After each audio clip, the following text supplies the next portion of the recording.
하나님이 사랑하시는 비산동교회 성도님들, 지난 하루 동안 평안하셨습니까?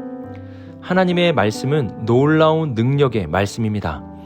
하나님의 말씀의 능력은 많이 듣는다고 하여 나타나는 것이 아닙니다. 작은 것 하나여도 말씀을 듣고 순종한다면, 그리고 주님의 작은 말씀에 믿음으로 반응할 때 놀라운 능력이 나타나게 되는 것입니다. 오늘 우리에게 주신 말씀에 순종할 수 있기를 바랍니다. 그리고 믿음으로 반응합시다. 그래서 늘 주님의 말씀의 능력 가운데 살아갈 수 있는 우리 모든 성도님들이 되시길 주님의 이름으로 축복합니다. 기도하겠습니다. 사랑의 하나님 아버지, 우리에게 늘 말씀해 주심에 감사를 드립니다. 우리가 새벽에 만나 시간을 통해 주님의 말씀에 순종하고 믿음으로 반응하여 하나님의 능력으로 매일매일 살아가는 우리 모두가 되게 하옵소서. 오늘도 주님의 말씀을 능력 힘입어 살아가겠습니다. 이 모든 말씀 우리 주 예수 그리스도의 이름으로 기도드립니다. 아멘. 오늘 우리에게 주시는 하나님의 말씀은 이사야 8장 1절에서 10절까지 말씀입니다. 하나님의 말씀을 함께 읽겠습니다. 여호와께서 내게 이르시되 너는 큰 서판을 가지고 그 위에 통용 문자로 마엘살랄 하스바스라 쓰라. 내가 진실한 증인 제사장 우리야와 여베레기야의 아들 스가랴를 불러 증언하게 하리라 하시더니, 내가 내 아내를 가까이 하매 그가 임신하여 아들을 낳은지라. 여호와께서 내게 이르시되 그의 이름을 마엘살랄 하스바스라 하라. 이는 이 아이가 내 아빠 내 엄마라 부를 줄 알기 전에 다메섹의 제물과 사마리아의 노략물이 아수르 왕 앞에 옮겨질 것임이라 하시니라. 여호와께서 다시 내게 말씀하여 이르시되 이 백성이 천천히 흐르는 실로아 물을 버리고 르신과 르말리아의 아들을 기뻐하느니라. 그러므로 주 내가 흉용하고 창일한 큰 하수 곧 아수르 왕과 그의 모든 위력으로 그들을 뒤덮을 것이라. 그 모든 골짜기에 차고 모든 언덕에 넘쳐 흘러 유다에 들어와서 가득하여 목에까지 미치리라. 임마누엘이여, 그가 펴는 날개가 내 땅에 가득하리라 하셨느니라. 너희 민족들아, 함성을 질러 보아라. 그러나 끝내 패망하리라. 너희 먼 나라 백성들아, 들을지니라. 너희 허리를 동이라. 그러나 끝내 패망하리라. 너희 허리에 띠를 띠라. 그러나 끝내 패망하리라. 너희는 함께 계획하라. 그러나 끝내 이루지 못하리라. 말을 해보아라. 끝내 시행되지 못하리라. 이는 하나님이 우리와 함께 계심이니라. 아멘.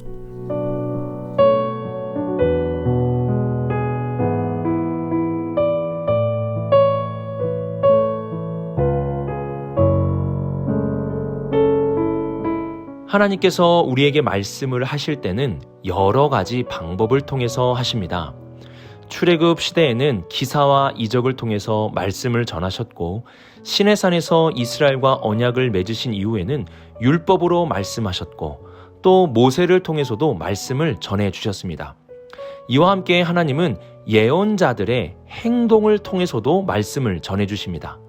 이를 예언적 행동 또는 상징적 행동이라고도 말합니다. 하나님은 예언자에게 어떠한 특이한 행동을 요구하시고 그 행동을 통해서 하나님의 말씀을 이스라엘 백성들에게 전하게 하셨습니다.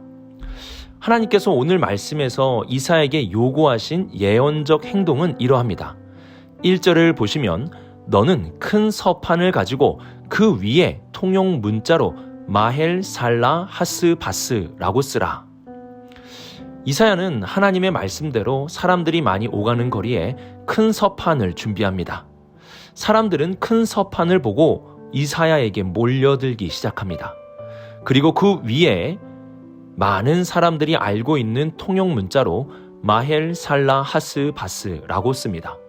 사람들은 큰 서판에 글자를 쓰는 이사야의 행동과 특히 그 글자를 주목했을 것입니다. 이사야가 쓴 글자는 4개의 단어를 합성해서 만든 단어입니다. 마헬, 살랄, 하스, 바스, 이 4가지 단어인데요. 마헬은 빠르다는 뜻이고 살랄은 전리품 또는 약탈품이라는 뜻입니다. 그리고 하스는 신속함을 말하고 바스는 노획물을 말합니다.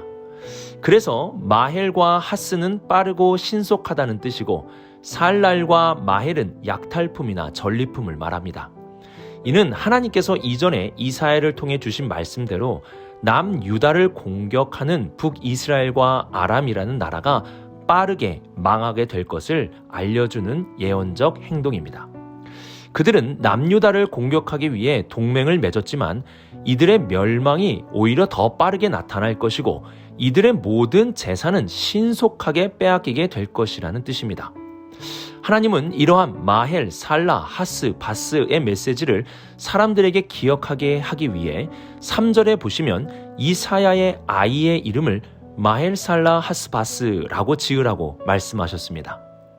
하나님은 북이스라엘과 아람의 동맹을 두려워하고 있는 아하스 왕과 이스라엘 백성들에게 7장에서는 징조를 통해서 8장에서는 이사야의 상징적 행동을 통해서 두려워하지 말라라는 메시지를 전하고 있습니다.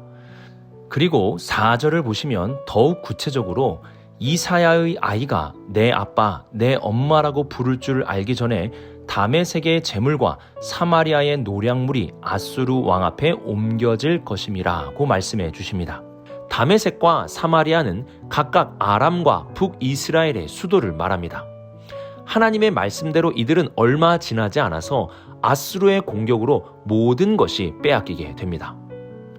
성경에 보면 두려워하지 말라라는 말씀이 참 많이 기록되어 있습니다. 그만큼 두려움이라는 것이 우리의 삶에 자주 그리고 많이 나타나고 있음을 알 수 있습니다. 하나님은 다양한 방법을 통해 두려워하지 말 것을 말씀해 주십니다. 오늘 이사야의 상징 행위를 통해서도 하나님은 두려워하지 말 것을 말씀해 주십니다. 하나님은 오늘 우리에게도 두려워하지 말 것을 다양한 방법으로 알려주십니다. 예수님께서는 공중의 새와 들의 백합화를 통해서도 우리가 염려하거나 두려워할 필요가 없음을 말씀해 주셨습니다. 또한 오늘 새벽의 만나의 말씀을 통해서도 하나님은 우리에게 두려워하지 말라고 알려주십니다. 두려워하지 말라는 하나님의 말씀을 잘 들읍시다. 공중의 새를 보며 들의 풀을 보며 그리고 새벽의 만나 시간에 주시는 말씀을 들음으로 두려움을 이기며 살아가는 우리 모든 성도님들이 되시길 바랍니다.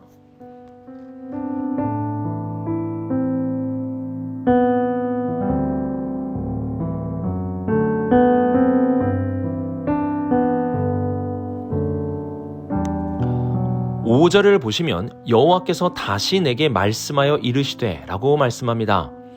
하나님은 또 이사야를 통해 말씀을 전해주십니다. 6절부터 7절은 북이스라엘에 대한 심판에 대한 말씀이고 8절부터 10절까지 말씀은 남유다의 위기 속에서 구원해 주시는 하나님의 도우심에 대한 말씀입니다.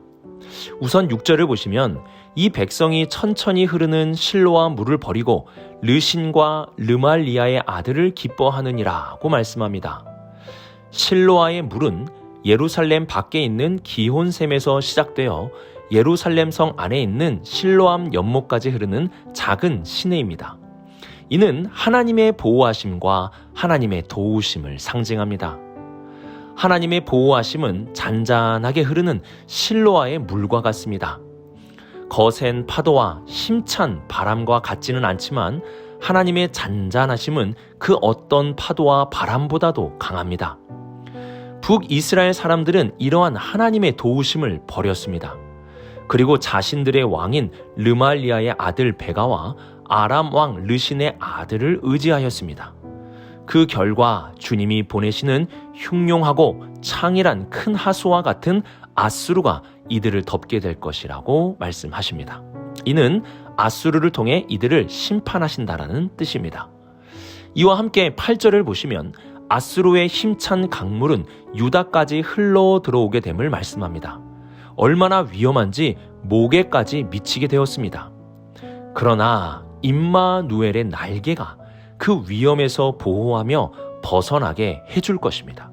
그리고 9절에는 유다를 공격하고 하나님의 백성을 무너뜨리려는 수많은 이방 세력을 향하여 이들이 끝내 패망하게 될 것을 말씀합니다. 또한 10절을 보시면 너희는 함께 계획하라. 그러나 끝내 이루지 못하리라. 말을 해보라. 끝내 시행되지 못하리라. 이는 하나님이 우리와 함께 계심이라고 말씀해 주십니다. 이들의 모든 것이 결국 허탕으로 돌아가게 될 것입니다. 왜냐하면 하나님께서는 하나님의 백성들과 함께 하시고 이들을 보호하시기 때문입니다. 하나님이 우리와 함께 하심을 보여주는 가장 좋은 증거가 바로 임마누엘입니다. 임마누엘이라 불리우는 이가 함께한다면 이는 하나님이 우리와 함께 하심을 보여주는 가장 강력한 증거가 되는 것입니다. 하나님이 나와 함께 하십니까? 이에 대한 확실한 증거가 있습니까? 우리가 임마누엘이신 예수 그리스도 안에 있다면 하나님은 우리와 함께 하십니다. 그러므로 그 어떤 흉룡한 강물과 바닷물이 몰아쳐도 우리는 무너지지 아니하며 목에까지 차는 위험한 순간에도 임마누엘의 날개가 우리를 덮을 것이며 하나님의 도우심으로 우리는 다시 일어설 수 있게 될 것입니다. 예수 그리스도 안에 있는 우리와 하나님이 함께 하시기에 우리는 이길 것이고 영원히 서게 될 것입니다.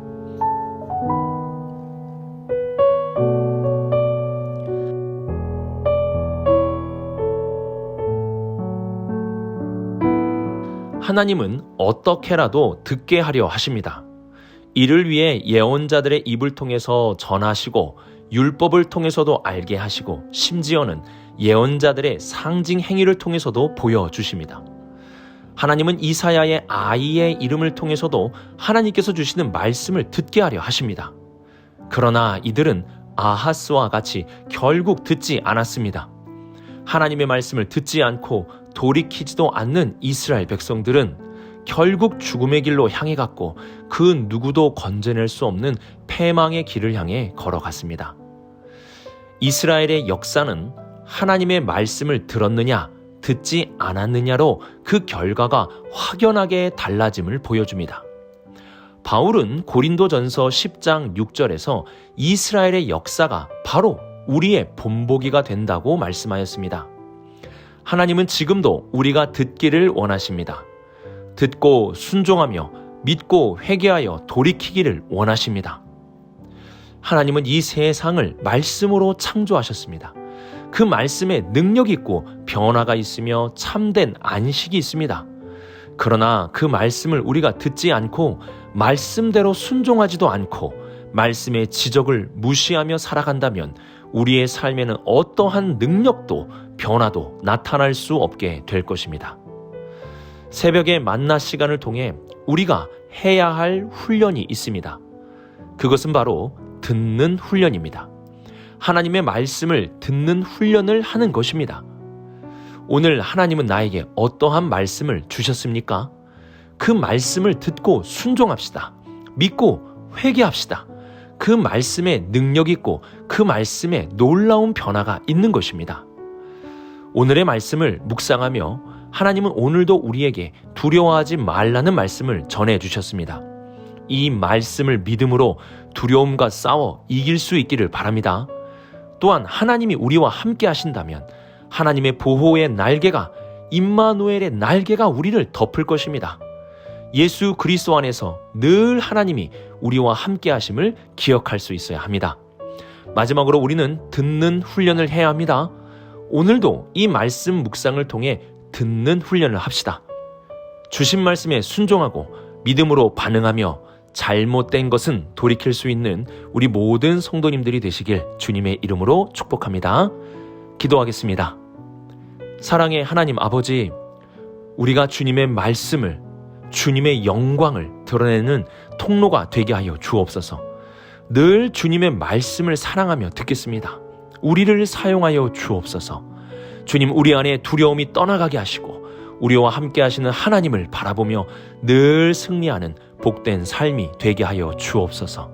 이 모든 말씀 우리 주 예수 그리스도의 이름으로 기도드립니다. 아멘.